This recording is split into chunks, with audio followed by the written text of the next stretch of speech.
It's a real simple operation. You charge it, it's got a Schrader valve on it, you charge it with air, and it allows you to do this. All right, what have I done? I've just soaked the panel that I've blocked. So camera guy Ken, I don't know if you can get down on that edge and show. I'm looking in the monitor. Let's see, where you're seeing that. Where are you seeing mostly? Okay, I think you guys get the point, but basically what we're trying to do is make everything wet, make everything flow out to where you can get a visual, there you go, perfect, perfect, Ken. A visual representation of what it looks like with a coat of clear on it. And keep going back and forth just like that. See the way that fluorescent light is bending? It's tracking, it's bent here, and it ripples and stuff. When that light is bending, you know your panel's not straight because the reflection is crooked. So use this technique. And when you're looking, Ken is looking at about a 45-degree angle or 30-degree angle on that panel. And you can literally find your light source and drag it across the panel. I demonstrate these techniques very clearly in the instructional videos from the Paintucation series. But this is a beautiful, beautiful, beautiful test on where you're at. And you can see, you don't have to guess. You don't have to pretend and hope. So you can use a guide coat, and when you're done blocking, you can take your pre-painting prep and watch what you're doing. And that's the secret to getting that super flat paint job, to that super flat panel. And, you know, I say all the time, it's not just one thing that makes a great paint job. It's a series of little things all linked together in a giant chain of knowledge and experience that make a great paint job. And you guys can do this stuff. It ain't rocket science. So what we're going to do now, I get my super stand over here. We're going to talk about some of the trickier parts of blocking. Look at this style line. Come in close to this one, Ken. There's a distinct ridge here. We want to recreate this. We want to make sure that this guy here doesn't get blocked over top of. Let me show you what I mean by blocked over top of. If I'm not careful, if I'm blocking this panel, I'm knocking the top off, and I'm not getting this area here, and I'm flattening this out unnecessarily. So what I want to do is block up against it, but you know what? We all slip. It's gravity. If I've got 5 of these panels to do, I'm in a hurry. So here's a technique that I want to show you guys that really helps protect against overblocking or crossing over a style line. Simple masking tape. And this is more of a suggestion of a guideline than it is an actual protection device. But what I'm doing, you can see what I'm doing. I'm protecting my edge.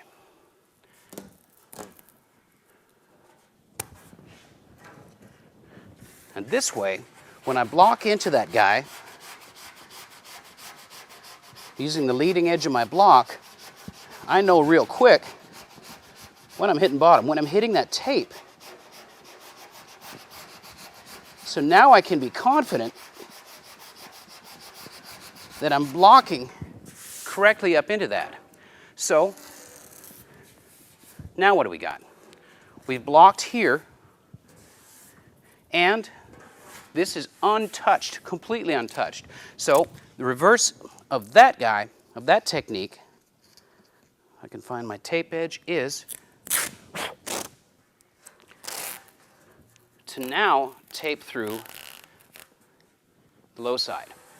If you haven't learned how to stretch masking tape, I'm going to teach you right now. Let's see. Here we are. Okay, watch this. Get a little bit of distance on this, Ken. I've got a big stretch of tape out here, and I'm holding it here. Basically what I'm doing is stretching it, because the tape will stretch. It wants to stretch. And I'm guiding it across that inside edge. This is something that's kind of masking 101, but it's a nice technique. Well, and danger that happens here. But it's a nice technique, and it will allow you to do things like this quickly and relatively easily. All right, so now, again, here we are. I'm protected. I'm not digging the edge of this rather aggressive block into my already blocked panel.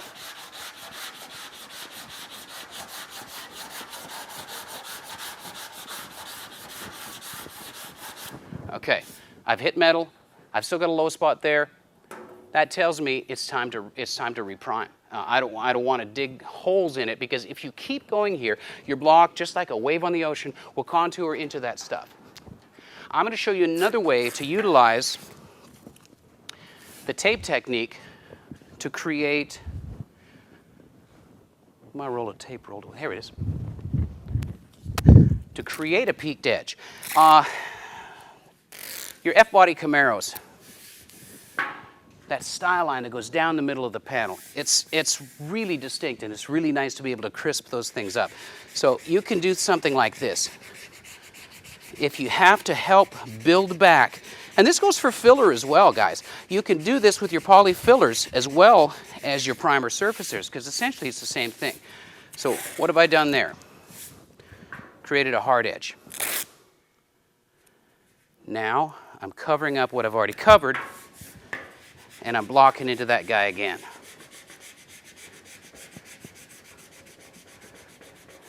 And this is just a sort of an oh by the way thing. Now I'm not having to be too careful around my tape line. And really quickly, you see what I've done. I've created a faux hawk right there in the middle, and I can feel it. I can feel it's a hard line that I'm creating here. So you can really accentuate peaks, curves, and valleys by utilizing a simple thing such as tape. Now, here's something that I use all the time. I like to dry block. I like to dry sand. It's just something that I've gotten used to. This is a powdered guide coat. I really like it because in the first place, I'm not adding any kind of a paint layer to the panel, which, you know, the guide coat is formulated to be dry and to be blocked off, so you're not trapping anything anyways, but this makes me feel good. It's a carbon-based guide coat. You can block wet with this stuff. So we're going to go back. This is a technique for blocking a complex shape, a multiple curved shape with a big flat block. And essentially, it's the same thing. You're traveling with it, but it's really important that you travel the right way. If I compress my block down there, what am I doing? I'm putting a lot of pressure right here. I don't want to do that. So what I want to do is travel with that curve.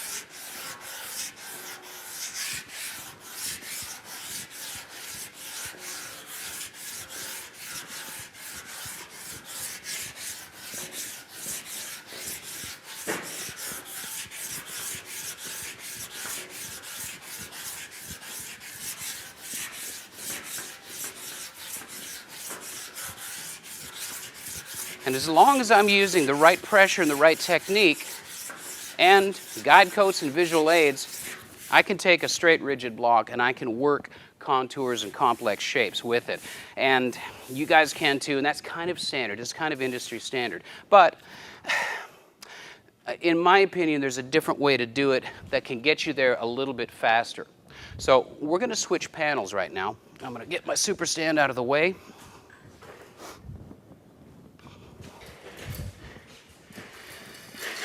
Pull my other Packard fender over, and here's something fun.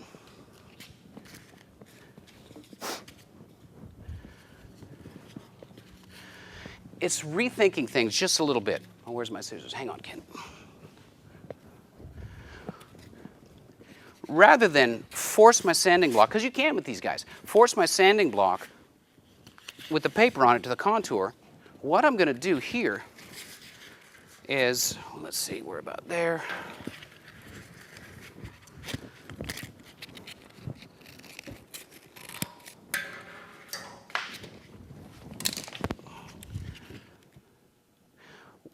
Question is, what am I trying to do? I'm trying to recreate this surface. I'm trying to accentuate this surface and make it as flat as possible and as beautiful as possible so I get the best paint reflection I can possibly get, right? So let's take the whole arc of that fender, since the whole thing's like an egg anyways, it's all round. Now what I'm doing is putting my sandpaper on the panel, and I'm molding my block to the paper. And guess what I got now? I got a curved sanding block. So if I really want some strength on this guy,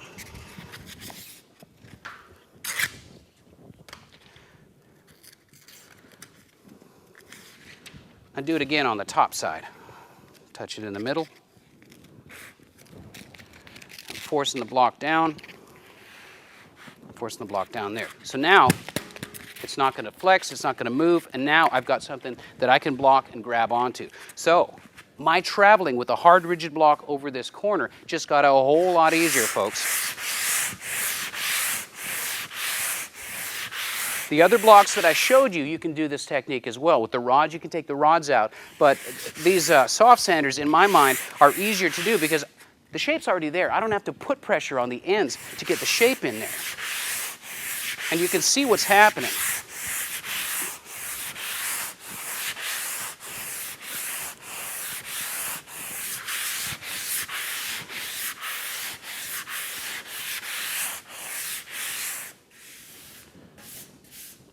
I'm getting home a whole lot quicker. I'm low there, I've almost hit metal there, and I've still got tons of meat left on this paper. Here's the good thing about it too. If I have to change shapes, the adhesive stays good on this cloth back paper. And you can take the blocks, since they don't deteriorate, now I can have a straight block if I want one. And it's still got the rigidity that I want. It'll twist and flex. So you see where I'm going with this. If you utilize the shape of the panel to help recreate the shape of the panel, you're kind of miles ahead. And it's just a nice technique to be able to pass on. So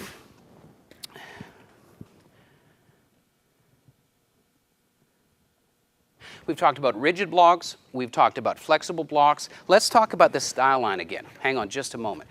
With the soft sanders, there's multiple shapes, and there's all kinds of ways to get in and utilize. What's neat about these sanders is that you've got multiple work surfaces. So I'm going to utilize, well, take it back. I'm going to utilize this right here, that edge.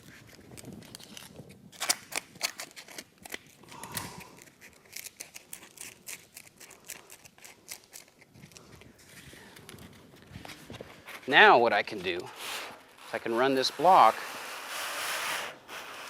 along that style line .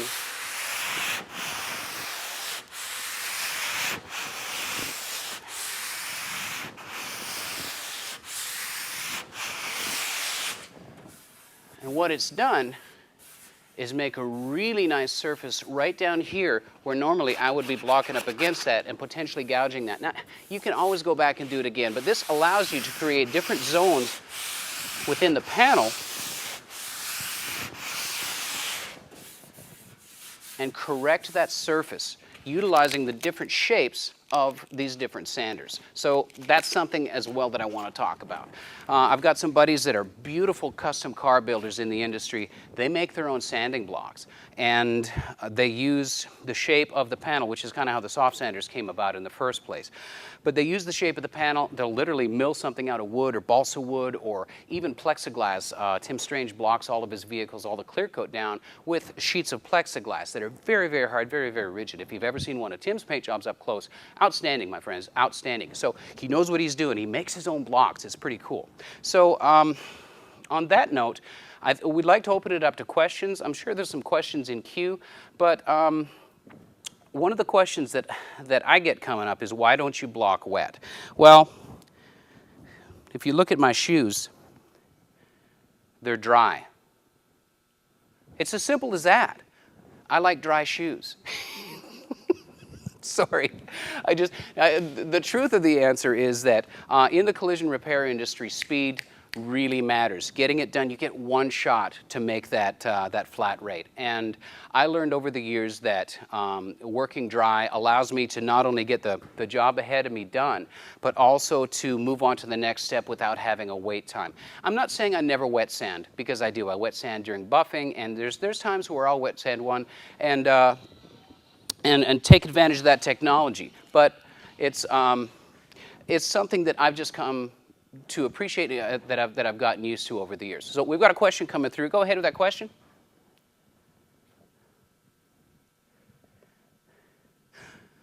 Okay. All right. The question is, what happens if you know your shape isn't correct and you've got both surfaces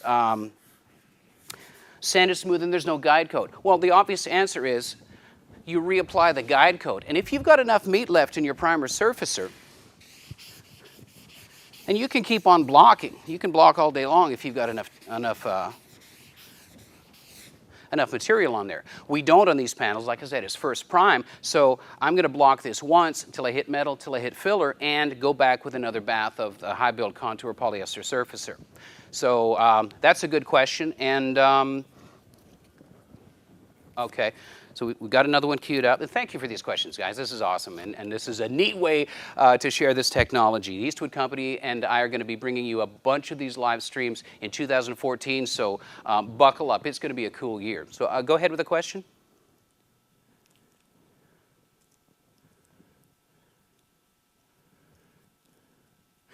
Should I use guide coat for, I'm sorry, repeat it again. I had a little trouble hearing.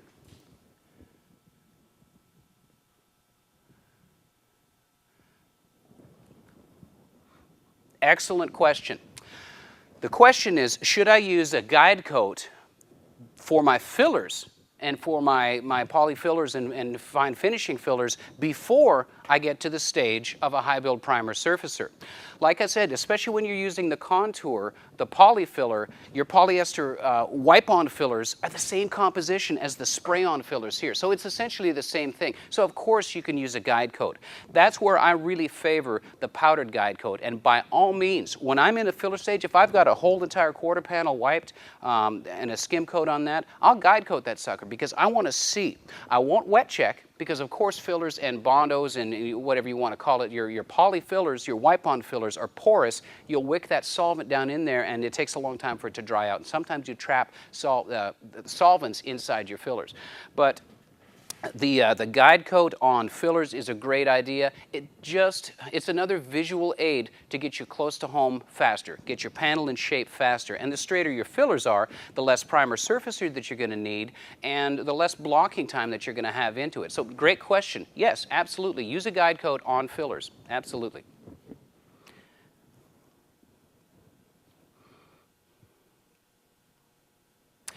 The question is, what grit do I suggest to block down to for final paint application? That question has a couple of different answers. If I'm painting a solid color, it's a very different story than if I'm painting a metallic color, especially a light silver. The reason is that if I'm blocking with 180, chances are if I'm shooting it black, even if I do have sanding scratches come through that paint, I'm not going to see them. You might see them go through into the clear, but if again, of course this is horribly wrong to paint over top of 180 scratches, but if I'm on 180 scratches with the silver, the metallic particles are going to stand up, they're going to orient within those scratches because they're microscopic. It's microscopic micas and flakes and things like that. They will find a nice comfortable position inside those grooves and it will look horrible through your paint job. So for a solid color, I recommend 400 grit. That's fine. If you want to go finer, you can go 600 grit. Anything higher than that on a solid color, I would recommend that you're not going to have enough mechanical adhesion. For metallics, I stay around 600 grit, and I make sure that I guide coat, and I make sure that I've got all of the guide coat out of the scratches, because that fine sandpaper can actually bridge that super fine dust into scratches and lie to you. So if I'm sanding a metallic, if I'm sanding 600 and blocking, I will go 600, I will guide coat, and then I'll knock over with 600 again to see if any scratches come up through. So great question. Solid colors 400, metallic colors 600, maybe 800, but you probably won't need them. But yeah, 600 to 800, 600 is what I recommend. So great question.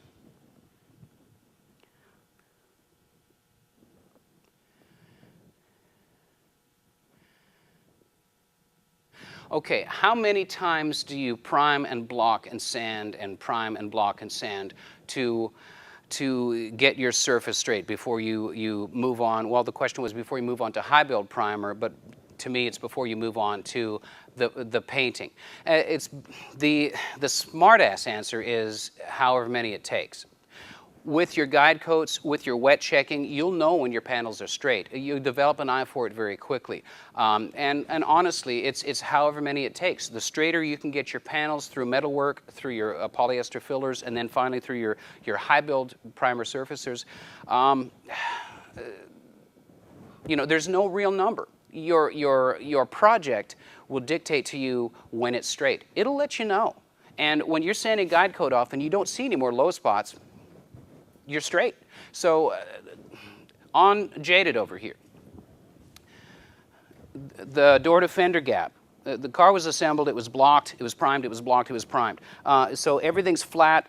There's probably 4 sessions of the high build poly on that, as well as 1 session of the 2K gray urethane. And then when I got to clear coat, I blocked my clear with 600 and re-cleared again to give it that flow coat look, to give it that dipped look. And that's just what it took. Then I was satisfied with how straight the car is. So the short answer is your panels will tell you.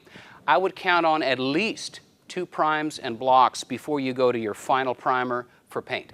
So I hope that answers your question, but keep working. Develop the muscles. That's what it's going to take. Okay. Well, guys, I want to thank you very much for watching this live broadcast, and hopefully we've shared some information with you that's going to help you. This stuff helps me. I remind myself of these techniques with every single project that I do. And we love to learn. The Eastwood Company is all about being proactive and empowering people. So send in your suggestions. Send in your questions. We want to create these broadcasts for you guys so that they benefit you. It's a nice reminder for me to brush up on my fundamental techniques. But our hope and our mission statement with the cooperative venture with Paint Education and the Eastwood Company is to help you guys have better results, which is going to make you your project that much more successful and that much more enjoyable. So you can take the pride in saying, "Hey, I did it myself." And we hope we've shared some techniques for you with you this time that will help you do this, and we look forward to many more broadcasts. I want to say Merry Christmas and Happy New Year. We're at the end of the season, so thanks for watching. Thank you, Eastwood. Thank you to all the guys over there that are wonderful people. My family and I extend you the best wishes. So thanks for watching, and we'll see you next year.